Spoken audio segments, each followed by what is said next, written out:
Gálatas capítulo 1, versos de 3 a 4.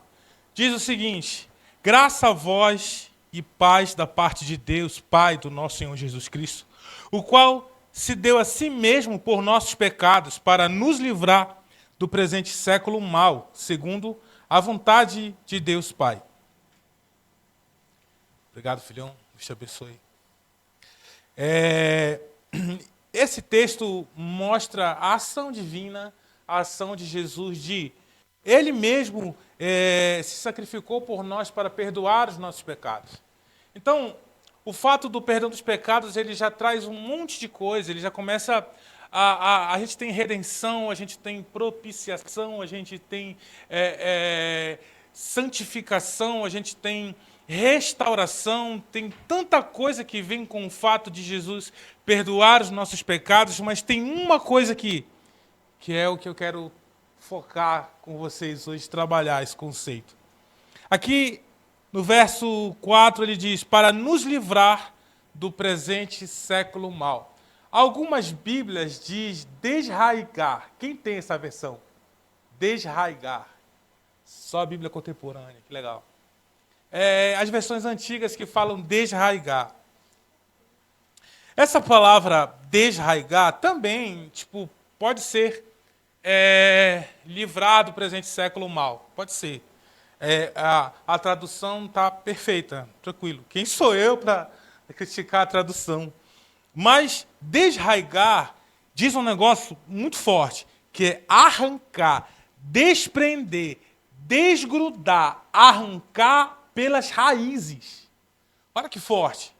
Arrancar pelas raízes. E eu tenho um dicionário, um Lexo de Strong, que ele dá, ele dá exemplos, né? Arrancar pelas raízes. É como se fosse, aí ele fala, né? Como se fosse, por exemplo, um legume ou uma fruta que você tira com as raízes e tudo. Por exemplo, a cenoura, né? Você arranca com tudo. A mandioca, né? Você arranca as raízes e tal. Então você tira tudo daquele legume da terra. Você tira tudo, não fica nada. Tirou tudo, arrancou. Isso é desraigar. E aí fala que a morte de Jesus na cruz, o sacrifício na cruz, ele faz nos desraigar, que tem essa mesma intenção. Isso é extremamente forte, porque Isaías 53, 2 diz o seguinte, porque subindo como renovo perante ele, como uma raiz de terra seca. Então vamos pensar agora. Essa, em Isaías 53, é uma palavra profética sobre o ministério de Jesus, sobre o Messias. Então, ele está dizendo que é o seguinte, que a raiz ela tem uma função, certo? O que é a função? É sugar da terra os nutrientes. Sugar na terra tudo que aquela planta, fruta ou árvore precisa para ela se manter de pé. Só que a promessa vem dizendo o seguinte, olha, o Messias será um renovo como uma raiz de terra seca. O que isso quer dizer é o seguinte, é que esse Messias, ele terá uma outra fonte de suprimento que não é a terra.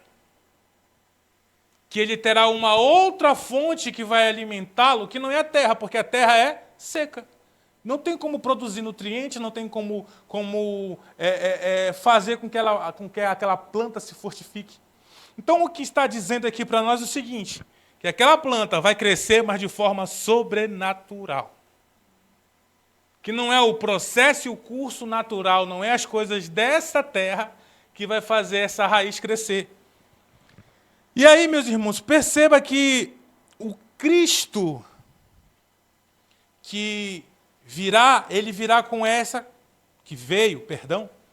ele vem com essa palavra profética sobre ele. E aí Paulo concorda dizendo, olha, tudo posso naquele que me fortalece. Por que Paulo está concordando com isso? Porque ele está dizendo, olha, eu tudo posso, mas não é de mim. Eu tudo posso, mas não sou eu. Ele não está se colocando como alguém superpoderoso, dizendo eu tudo posso. Ele está dizendo eu tudo posso naquele que me fortalece, naquele que me supre, naquele que me mantém, naquele que me sustém. Porque versos antes, Paulo começa a dizer o seguinte, olha, eu sei viver em escassez e abundância, eu sei estar bem em todas as situações. E aí ele segue dizendo, porque eu tudo posso naquele que me fortalece.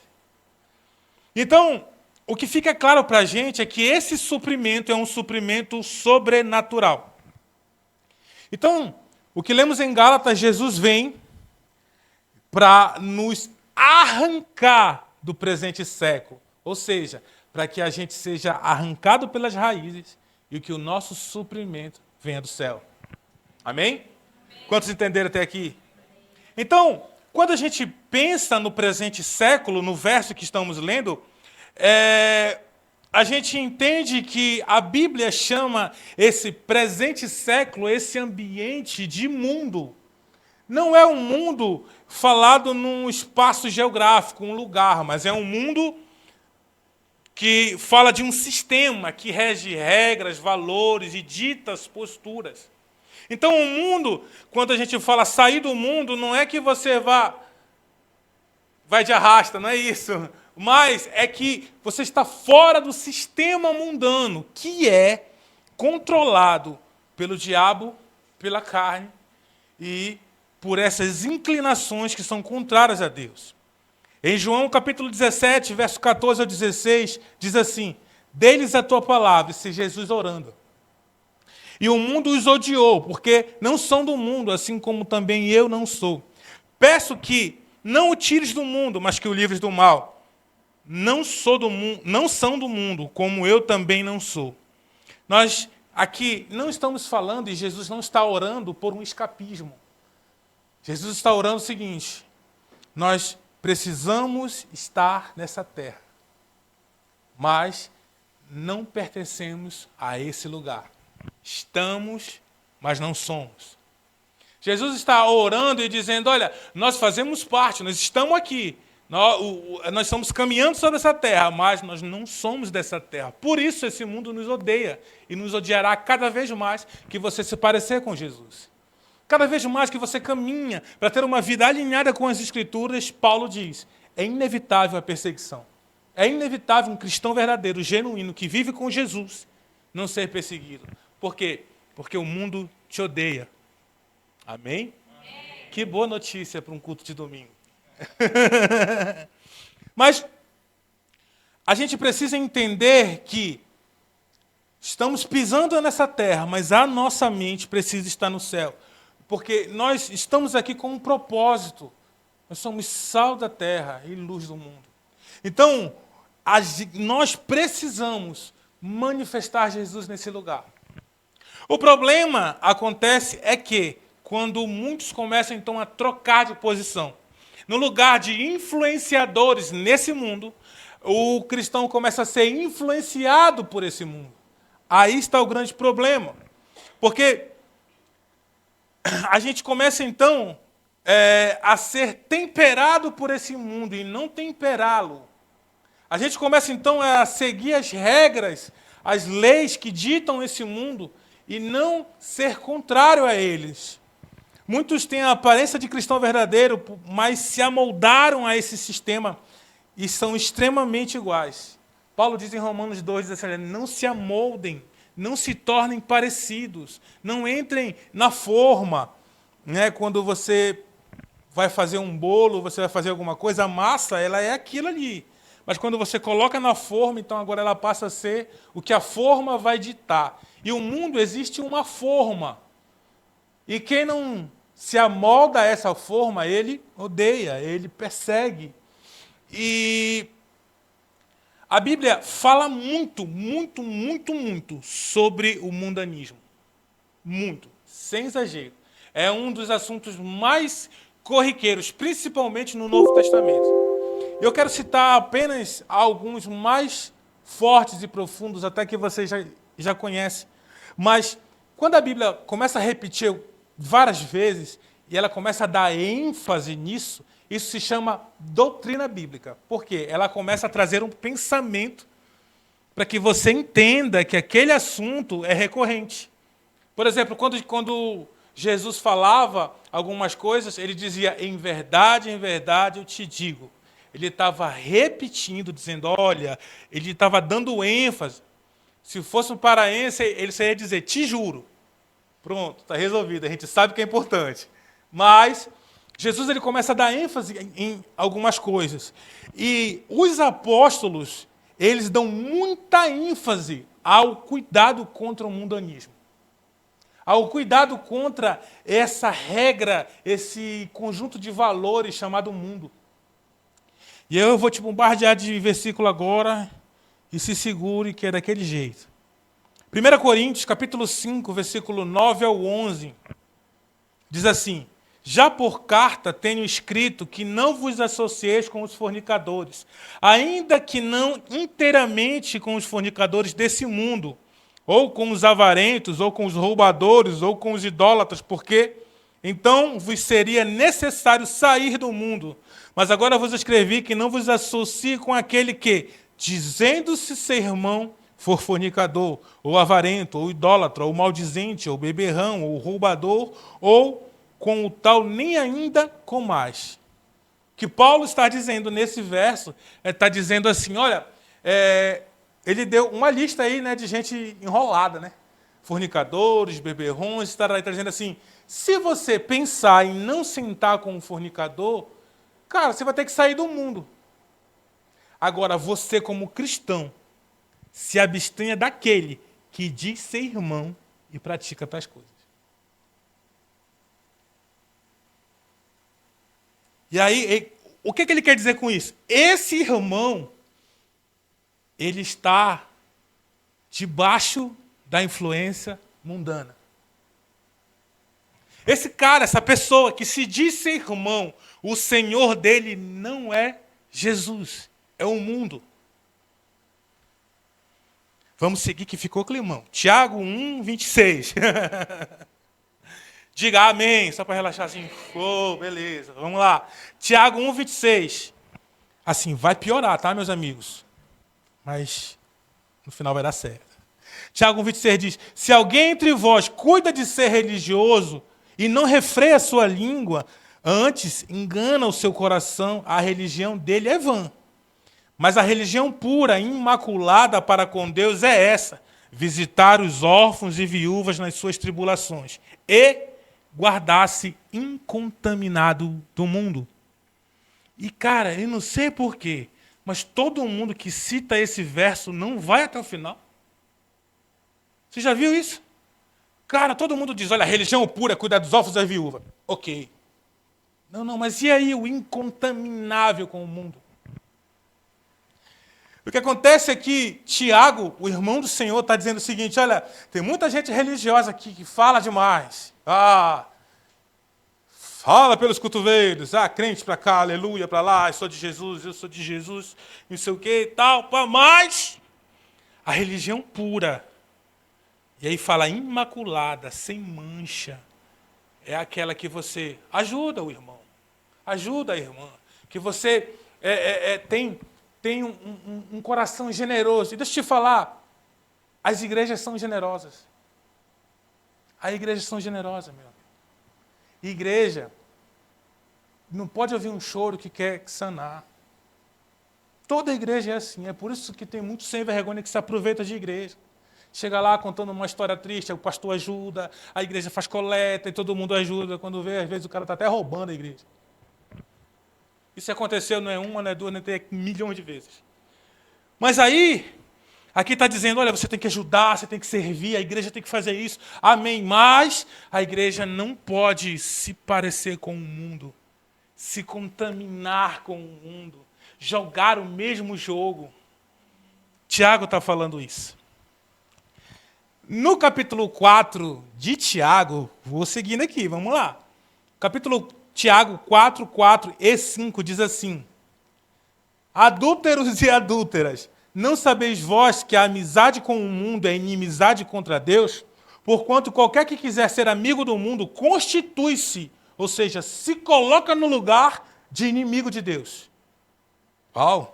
Ou, cuidai vós que em vão diz a Escritura, o Espírito que habita em vós tem ciúmes. O que ele está falando aqui? Tiago está dizendo o seguinte, a igreja é a noiva de Cristo. Os olhos delas precisam estar em Jesus.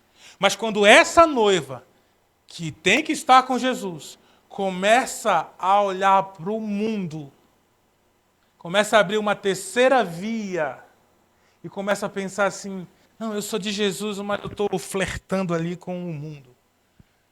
A Bíblia diz que isso causa ciúmes no Espírito Santo. Sabe por quê? Porque ele começa o versículo dizendo, adúlteros. Pessoas que, eu amo a Jesus, eu tenho uma aliança com Cristo. Venho num culto de Santa Ceia, e aí eu renovo a minha aliança, eu bebo do sangue, eu participo do pão, mas a minha vida, o meu coração, ele olha para o mundo com olhos cheios de desejo. E a Bíblia diz que isso causa ciúme no Espírito Santo.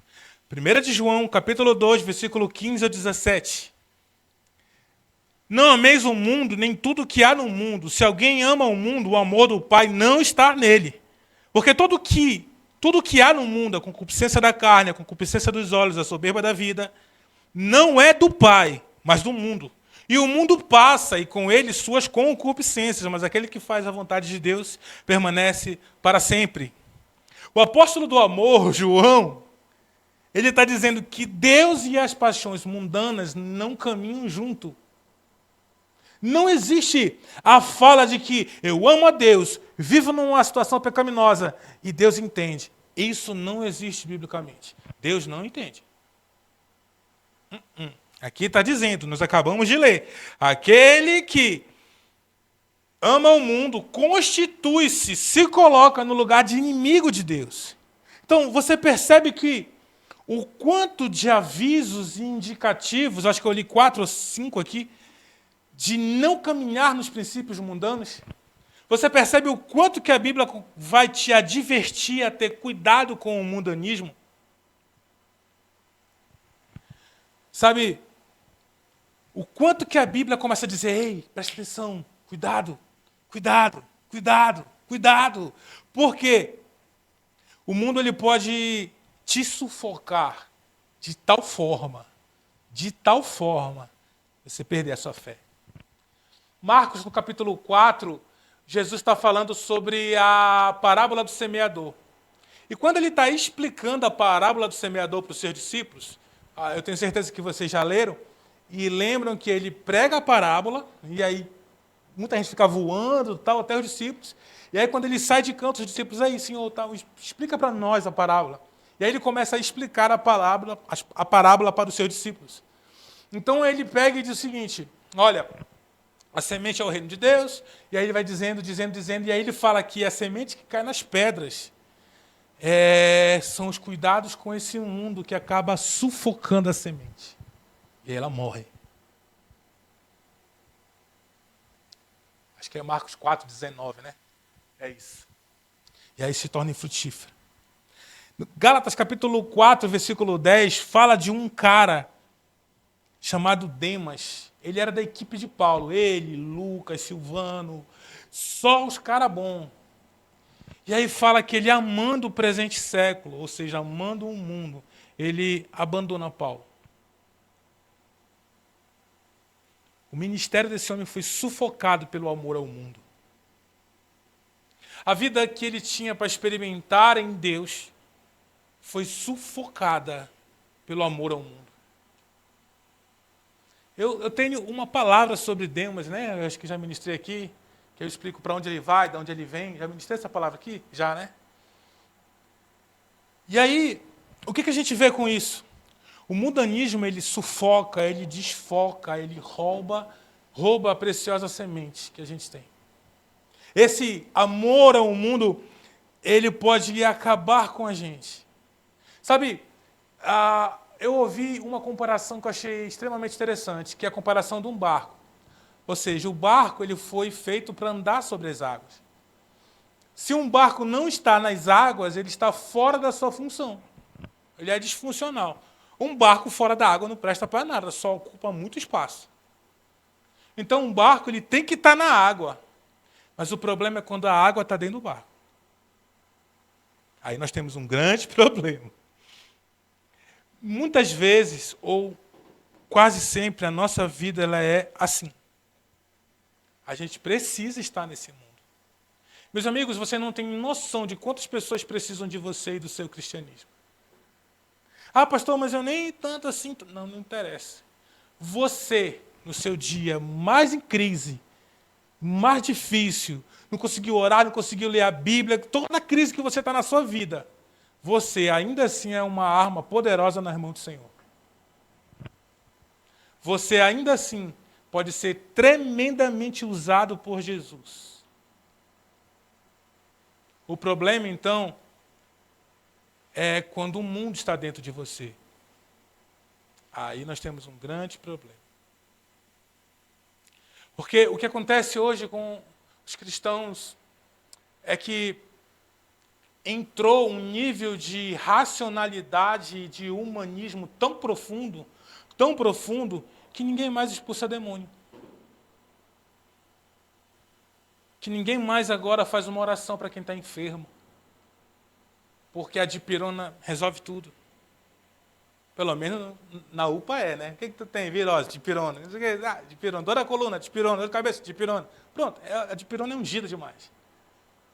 Mas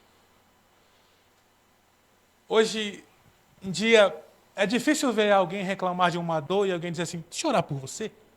Difícil a gente ver isso. Sabe, é difícil a gente, quando passa as nossas dificuldades, pensar em primeiro, antes de dar o telefonema, antes de mandar um zap pedido emprestado, antes de mandar uma mensagem sei lá, para resolver o problema. É difícil a gente parar e dizer, Senhor, eu te apresento esse problema aqui. Antes de sair para resolver, eu queria colocar nas tuas mãos, o Senhor vai na frente. Sabe por quê? Porque estamos jogando, muitas vezes, a regra desse mundo. A regra desse mundo. Sem exagero, eu lembro de quantas vezes eu passei alguns apertos, e eu tenho uma experiência muito forte com isso. Eu acho que o Wallace, quando ele tinha 6, 7 anos, ele estava brincando no corredor de casa, ele põe a mão na barriga e cai no chão e começa a gritar de dor, lembra? Começa a gritar de dor, rolava no chão. E eu acho que era uma crise de apêndice. Pensando hoje, talvez seria isso. E eu lembro que a primeira reação da minha mãe foi, liga pro táxi, bora pro hospital, não sei o que e tal. E até o taxista atender e chegar, a gente, vamos orar pelo Wallace. A gente botou a mão e começou a orar. E depois que a gente orou, instantaneamente ele foi curado, ficou de pé. E aí o taxista chegou. E aí a gente pagou o deslocamento do cara, mas não foi preciso chegar no hospital. E aí isso hoje me incomoda muito ao lembrar dessas coisas. Porque muitas vezes eu falhei em primeiro orar. Falhei em primeiro orar. E eu lembrei disso no dia que a pedra caiu no meu pé. No dia que a pedra caiu no meu pé, que eu olhei para o pé, eu falei, eu quebrei. Quebrou, não tem jeito não. Aí eu fui lá para trás, falei, Senhor, se já tiver quebrado, conserta. Se estiver pensando em trincar, não deixa quebrar. De verdade, como eu orei, eu estava assim, um rampo de dor, mas como eu estava na frente dos meninos, eu fingi ser homem, entendeu? Fiquei, não, tá tudo bem. Tá tudo bem. Aí deixa eu ver teu pé. Eu falei, não, tá tranquilo. Pé torto, parecia a costa de um camelo, assim. Não. Meu Deus. Eu comecei a pensar nisso porque, irmãos, nós não somos daqui. Se a gente julgar e jogar só com as regras desse mundo, cara. Olha o que diz Colossenses, e aqui eu quero, meu Deus, correr um pouquinho com você, mas deixa eu mostrar um negócio.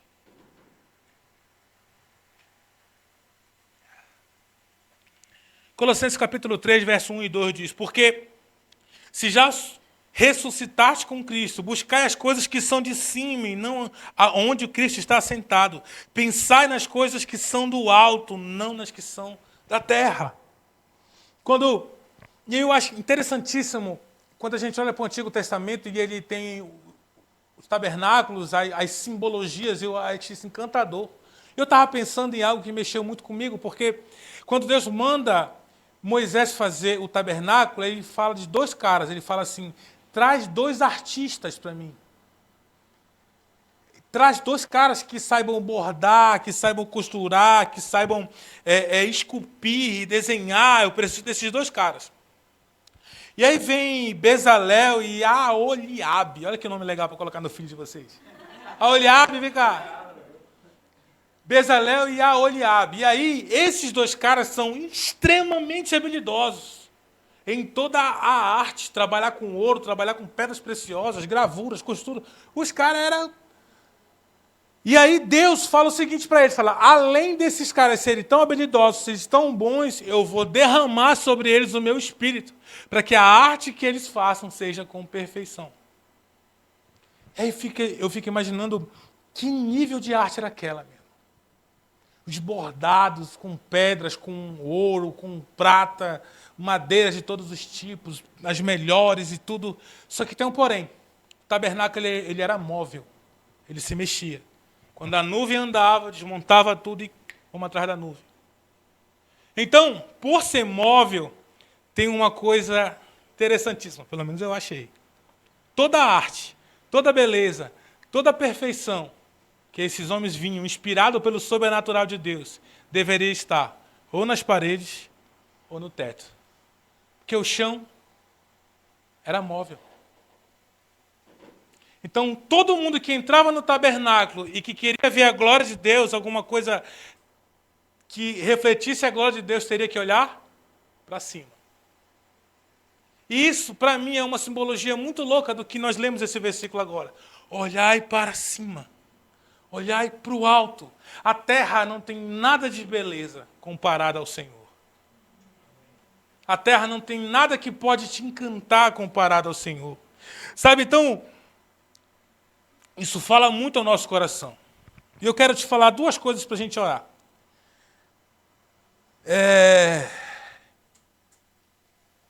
Em 1 Coríntios capítulo 15, verso 19, Paulo fala assim, se esperarmos em Cristo só nessa vida, somos os mais miseráveis dos homens. Ele não está falando que você não tem que estudar, que você não tem que correr atrás dos seus sonhos, que você não tem que trabalhar, que você não tem que ter sonho de conquistar sua casa, carro, bens e tudo. Ele está falando que se for só isso, você é um miserável. Se a sua vida toda resumir só em coisas terrenas, a Bíblia diz que isso é miserabilidade. Porque qual é o primeiro ponto para vencer o mundanismo? É olhar para cima. É olhar para cima. Salmo 34, 5 diz, olharam para ele e foram iluminados, e seus rostos não ficaram confundidos. Hebreus capítulo 12, versículo 2 diz, olhem firmemente para Jesus, o autor e consumador da sua fé. Então, ele manda com que a Bíblia manda com que nossos olhos estejam focados em Jesus. A gente pode usar várias, parafrasear isso como olhe para o céu, olhe para cima, olhe para a eternidade, mas deixa eu te falar, todo o resumo de céu, alto e eternidade é Jesus. O céu não seria o céu se Deus não estivesse lá. O paraíso não seria o paraíso se o Senhor não estivesse lá. Se Jesus entrar nessa sala agora, ele transforma isso aqui num paraíso. Se Jesus entrar na sua vida agora, pode estar passando a peleja que for, mas ele transforma a sua vida em um paraíso. Então o céu resume-se em Jesus, a pessoa dele. Em Efésios diz, para que no fim dos tempos, na plenitude dos tempos, tudo convergisse a Jesus, tudo se voltasse a Jesus. Então, o primeiro ponto para a gente que quer vencer as atitudes mundanas é olhar para cima. Mas, assim, meus amigos, vocês são pessoas extremamente inteligentes e graças a Deus por isso eu não tenho esforço para pregar para vocês. Na verdade, ao contrário, é muito bom Porque às vezes eu nem falo tudo, já falo algumas coisas, vocês já pegaram, beleza, é isso. Amém, glória a Deus. Só gente que lê Bíblia, só crente fenomenal aqui. Uau. Mas deixa eu falar uma coisa. A gente precisa fazer a primeira parte do que o jovem rico fez. A segunda não, que ele assim, se fez de doido e não quis obedecer a Jesus. Mas a primeira parte, ele fez uma pergunta. Mestre, o que falta para mim? O que falta para mim? Você teria essa coragem de fazer essa oração? Chegar hoje à noite e dizer assim, Jesus, é o seguinte, vamos lá. Uau. O que falta para o papai aqui? O que está faltando? Assim, Senhor, de verdade, fala para mim, aleluia. Mas assim, depois não fique repreendendo, dizendo que é o diabo, não. Ah, o diabo está me acusando. Nem sempre. Às vezes é só o Espírito Santo te lembrando de algumas paradas que precisam ser resolvidas. O primeiro nível de acusação é santo. Sabia disso? Ah, acusação. Irmão, se você tem algo na sua vida que você não pediu perdão e não consertou, e está vindo a acusação, geralmente é o Espírito Santo tocando em você. Agora, se já confessou, se já arrependeu, se já resolveu e ainda vem acusação, aí sim, agora já é o diabo. Sabe, então a gente precisa se voltar para o Senhor e começar a perguntar. É isso que é olhar para cima. É isso que é dizer assim, Senhor, eu vou andar, eu vou entrar, eu vou sair, eu vou comprar, eu vou vender, eu vou casar, eu vou separar, eu vou juntar, eu vou criar, eu vou adotar. O que eu faço? Qual a direção que o Senhor me dá? Cara, eu já vi Jesus livrar pessoas de cada rolo, de cada negócio, por uma simples oração antes. Sabe, então, a gente precisa, primeira coisa, vencer o mundanismo é olhando para cima como? É sendo guiado, porque está acima de nós. Porque eu nunca vou vencer o mundanismo se não for guiado por Deus. Porque senão serei guiado pelo mundo. Porque neutro ninguém fica, meu irmão. Não existe o muro. Não existe a linha do meio. Ou você é ou não é. Ou tá ou não tá. Ou sobe ou desce. Não tem. Jesus disse que comigo não ajunta e espalha, meu irmão. Ou tá comigo ou não tá. Não existe o quase. Então, o olhar para cima é isso. É você ser direcionado, posicionado pelo céu. Por Jesus. Amém? E a segunda coisa aqui é que você e eu, nós dois, todos nós outros, irmão, nós precisamos entender que nós não somos desse mundo. Nós não somos daqui. As regras daqui não regem a nossa vida. Se você é cristão de verdade, recebeu a Jesus, acredita que a palavra de Deus, que a Bíblia é a palavra de Deus, que nela não apenas está contida, mas ela é a palavra de Deus, a boca de Deus, de capa a capa. Se você crê assim como eu creio, você não deve ser regido pelas regras desse mundo. Lembra da sua mãe dizendo que você não é todo mundo? Perfeito. Essa é uma das frases bíblicas que não está na Bíblia. Porque, mas todo mundo está fazendo. Tu, porém. Olha o que diz 1 de Pedro, capítulo 2, versículo 11. Amados, peço-vos com... É legal aqui, parece que no fim da palavra, até o versículo vai pegando, né? Agora era adulto e tal. Não, amados. Vamos conversar. Amados, peço-vos que, como a peregrinos e forasteiros, que vos abstenhais da concupiscência da carne, que combatem contra a vossa alma. Peregrinos e forasteiros. Peregrino, andarilho. Forasteiros, que é alguém que veio de fora. O que ele está dizendo? Meus irmãos, Pedrão, o irmão da espada, está dizendo, meus amigos, meus irmãos, amados, vocês não são daqui.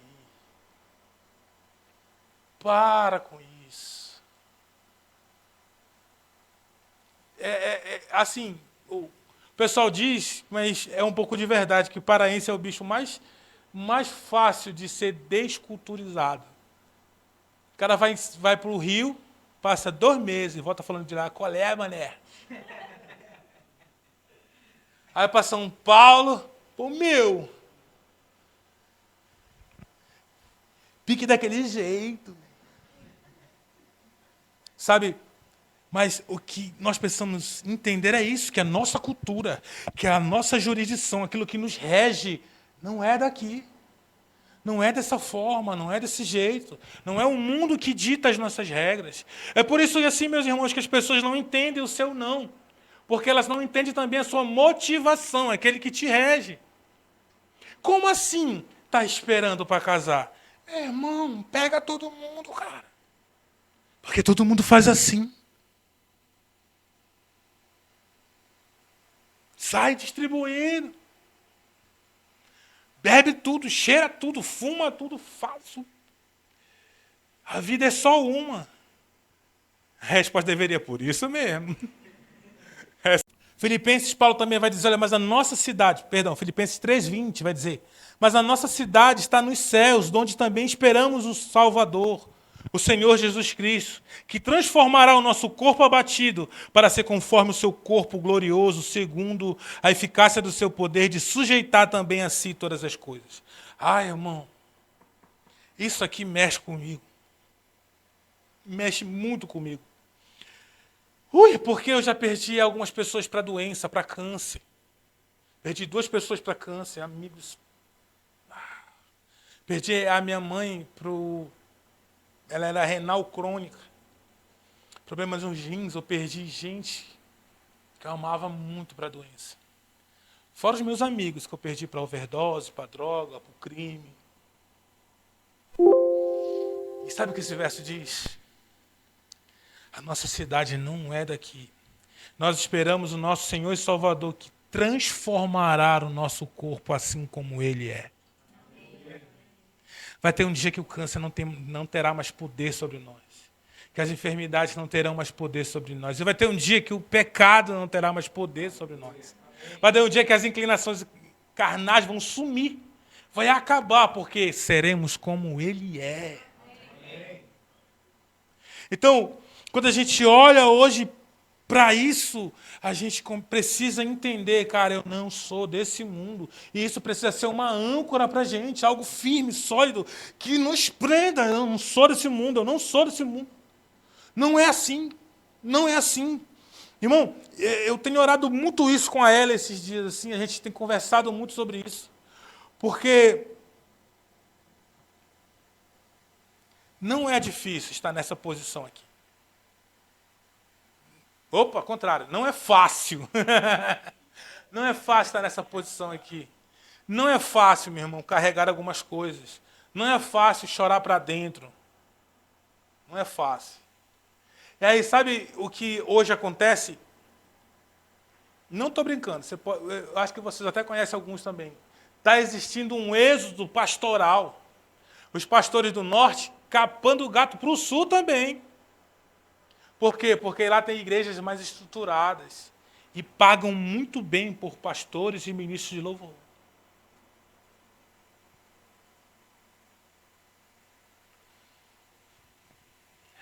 E minha luta é, eu não sou assim, eu não sou assim, eu não sou assim. Eu não sou assim, não vou me vender, eu não vou me vender, eu não vou vender. É incrível como o pessoal não entende propósito e confunde com proposta. Incrível isso. É incrível, é incrível. Sabe, e uma coisa que eu tenho aprendido, que o sentimento de desistência, ele anda de mão dada com o pastor, meu irmão. Tu é doido. Todo dia, a primeira oração é, eu não aguento mais, e depois, perdão, Jesus. Vamos lá. A paz, queridos. Sábado tem dia sessão.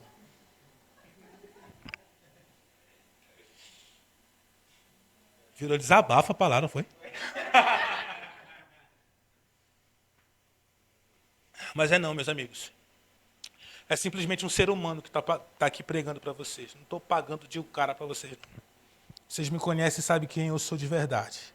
Não preciso fantasiar nada. Então, a paixão desse mundo, ela é sufocante e matadora de chamado. Matadora de propósito. Matadora de relacionamento com Deus. Sabe, Deus não teve trabalho nenhum. Foi fácil para ele tirar o povo dele do Egito. O difícil foi tirar o Egito de dentro do povo dele.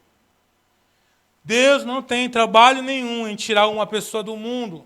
O mais difícil é tirar o mundo dessa pessoa. O mundo de dentro do crente. Muitas vezes a gente paga de liberto, paga de livre, mas existe um anseio por esse mundo.